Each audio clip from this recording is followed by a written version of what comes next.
A próxima cláusula, ela trata da redução proporcional do salário e da jornada.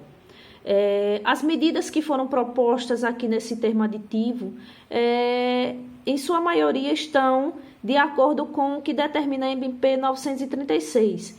O que o SINDEC irá propor é algumas garantias a mais, alguns benefícios a mais, para que os trabalhadores possam ter o recebimento de um salário um pouco maior do que o determinado nessa medida provisória, tá? Então, a proposta que foi feita foi de preservação do salário hora de trabalho, prazo de redução de até 90 dias durante o estado de calamidade, em percentuais que poderão ser redução de jornada e de salário de 25%, de 50%, de 70%, e aí o governo pagará o proporcional de salário num percentual que for reduzido, tá? As empresas deverão comunicar ao Ministério da Economia no prazo de 10 dias da celebração do termo de acordo. Caberá ao empregador que aderiu ao programa Pró-Emprego, que está previsto nesse termo aditivo, formalizar com seus empregados o termo de acordo, podendo ser realizado por meio eletrônico, desde que contenha a assinatura e a concordância do trabalhador. Um parágrafo que nós solicitamos a inclusão, temos dois, na verdade, que tratam de algumas situações que não foram previstas na MP e que aí poderão ser interpretadas de algumas formas que tragam prejuízo aos trabalhadores. Então, nós preferimos fazer uma proposta para incluir nesse termo aditivo para que os empregados já fiquem resguardados aí de qualquer prejuízo que as empresas possam tentar interpretar de forma diferente, tá? Que seriam os empregados excluídos do controle de jornada, nos termos do artigo 62 da CLT, poderão firmar acordo com seus empregadores, nos termos desta norma coletiva, reduzindo a remuneração e a jornada elaborada, conforme percentuais estipulados nesta cláusula, utilizando-se como parâmetro de jornada para esses empregados a jornada de 8 horas diárias e 44 horas semanais. O que seria isso, doutora? Veja. Os empregados previstos no artigo 62 da CLT são aqueles empregados que estão enquadrados nas funções de confiança, que não têm controle de jornada, os vendedores externos que não têm controle de jornada. E aí surgiu a dúvida de como fazer o cálculo de redução de jornada e de salário desses empregados que não têm um horário controlado pela empresa. Então, como é que faria isso? E aí nós pedimos a inclusão para se utilizar como parâmetro para esse cálculo a jornada dos empregados de 8 horas diárias e 44 horas semanais, tá? Para esses empregados que aí as empresas conseguirão fazer um cálculo mais justo para que esses empregados possam receber os seus salários de acordo com a jornada que for reduzida. Outra situação é na que se refere a... Deixa eu ver só aqui... A base de cálculo que será utilizada para o recebimento dos salários dos empregados. Então, a MP ela não trouxe a utilização das verbas salariais para serem incluídas nessa base de cálculo. Ela só diz que o cálculo do salário do empregado vai ser com base no salário dele.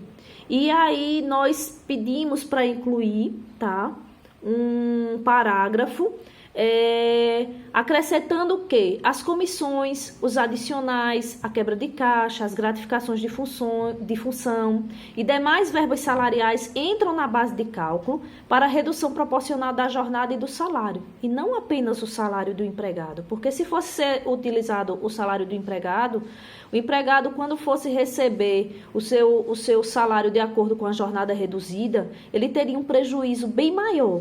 E aí, quando a gente inclui essas demais verbas, comissões, adicionais, quebra de caixa, gratificação de função, e elas entram nessa base de cálculo da redução proporcional, o empregado vai receber o salário um pouco maior com a inclusão dessas verbas.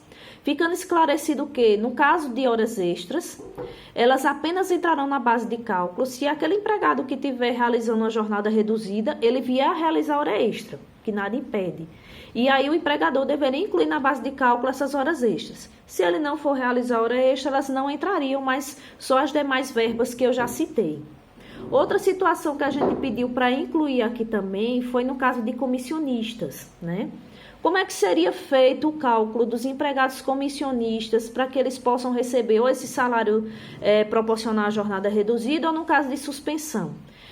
Nessa situação, a MP 936 ela foi omissa, não trouxe como seria feito esse cálculo desses empregados comissionistas. E aí nós solicitamos a inclusão no termo aditivo, né, de um parágrafo, caso vocês aprovem, da seguinte forma: os empregados comissionistas puros ou mistos poderão firmar acordo para inclusão no Programa Emergencial de Manutenção do Emprego e da Renda, que é o que está previsto no termo aditivo, para redução proporcional da jornada e do salário, cujo cálculo do salário deverá ser feito com a seguinte base de cálculo: para os comissionistas puros, a média das comissões mensais dos últimos 12 meses, ou caso não tenham completado 12 meses, poderá ser utilizada a média das comissões mensais dos meses que ele já trabalhou, dos meses trabalhados, ou o piso salarial da categoria previsto no termo aditivo 2020, quando mais benéfico ao empregado.